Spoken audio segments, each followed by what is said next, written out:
শুধু ডিজেল আছে, পেট্রোল নাই? মাই গড, করছে কি কেন ভাই? সারা দেশে তেলের যে সংকট, চলুন দেখা যাক এই পাম্পে অকটেন পাওয়া যায় কি না। ডিজেল ডিজেল ডিজেল, চারিদিকে শুধু ডিজেলেরই বুথ দেখতেছি। সব দেখি মরুভূমির মতো অবস্থা, কোনো মানুষজন নাই, একদম ধুধু মরুভূমির মতো খা খা অবস্থা। অকটেন আছে? অকটেন কিছুই নাই,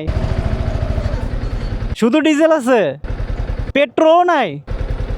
মাই গড, করছে কি? সাপ্লাই নাই? বুঝুন তাহলে কতটা সংকট তৈরি হয়েছে অলরেডি। এক ইরান কিভাবে খায়া দিচ্ছে সব কিছু। অনলি ডিজেল আছে, ডিজেল দিয়ে আপনি বাস ট্রাক এইসব চালাইতে পারবেন, বাট বাইক চালাইতে পারবেন না। আল্লাহ, আমি তো চিন্তা করতেছি যারা প্রয়োজনে বাইক চালায় তাদের ভবিষ্যৎ কি। আজকে হচ্ছে 7 তারিখ সম্ভবত, অ্যান্ড এই টাইমে একটা ফুয়েল স্টেশনে পেট্রোল অকটেন কোনো ধরনের ফুয়েল নাই। যারা আসলে পাঠাও উবার এই টাইপের রাইড শেয়ার করে, ঢাকায় সাধারণত অনেক বড় একটা অংশ এভাবে রাইড শেয়ার করেই তাদের ডেইলি আর্নিংগুলো করে থাকে। আমি চিন্তা করতেছি তারা আসলে কিভাবে এই টাইমটা পার করবে। খুব কঠিন একটা সিচুয়েশন চলে আসছে বলে আমি মনে করতেছি। দেখুন, একটা ফুয়েল স্টেশন থেকে আমি ঘুরে আসলাম যে সেখানে পেট্রোল অকটেন কোনোটাই নাই, এমনটাই জানতে পারলাম।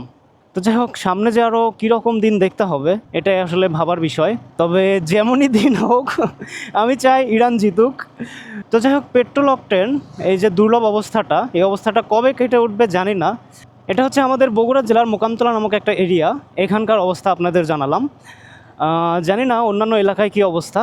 গতকাল থেকে শুনতেছি 200 টাকার বেশি পেট্রোল বা অকটেন দিচ্ছে না কাউকেই। অ্যান্ড এইটা ঢাকার ঘটনা বলতেছি। অনেকে যেটা করতেছে, একবার 200 টাকার অকটেন নিছে, নিয়ে দ্বিতীয়বার আবার যাচ্ছে পিছন থেকে লাইন ধরে। এইভাবে আসলে অনেকে অকটেন নিয়ে নিয়ে ফুয়েল ট্যাঙ্ক ফুল করতেছে। যাই হোক, আমি একটা ভিডিও পাবলিশ করেছিলাম, সেখানে একজন বলছিল এইভাবে যে 200 টাকার বেশি অকটেন দিচ্ছে না, তাই আমি একবার লাইনে দাঁড়ায় একবার অকটেন নিচ্ছি, তারপর সেকেন্ড টাইম পিছন দিয়ে ঘুরে গিয়ে আবার লাইনে দাঁড়ায় আর একবার আসলে অকটেন নিয়েছে। তো যাই হোক, ব্যাপারটা যদিও হাস্যকর, কিন্তু কী করবো, 200 টাকার অকটেন দিয়ে কতক্ষণই বা চালাতে পারবেন আপনি। প্রয়োজনও তো মেটাতে হবে। যাই হোক, আপনাদের এলাকায় কী অবস্থা সেটা অবশ্যই জানিয়ে দিতে পারেন। জানি না আদৌ কবে এই নিরসন কাটবে, বা এই পেট্রোল অকটেনের যে অভাববোধ, এই অভাববোধটা কবে কাটিয়ে উঠতে পারবে বিশ্বব্যাপী, সেটা আন্দাজ করা যাচ্ছে না। অলরেডি ইউরোপেরও বেশ কিছু দেশে অকটেনের দাম বেড়ে গিয়েছে, ব্যারেল প্রতি 120 থেকে $25 মতো নাকি দাম বেড়ে গিয়েছে।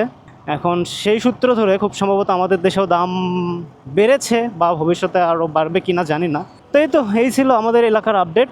আপনার এলাকায় কী অবস্থা সেটা অবশ্যই কমেন্টে জানিয়ে দিতে পারেন। আল্লাহ হাফেজ।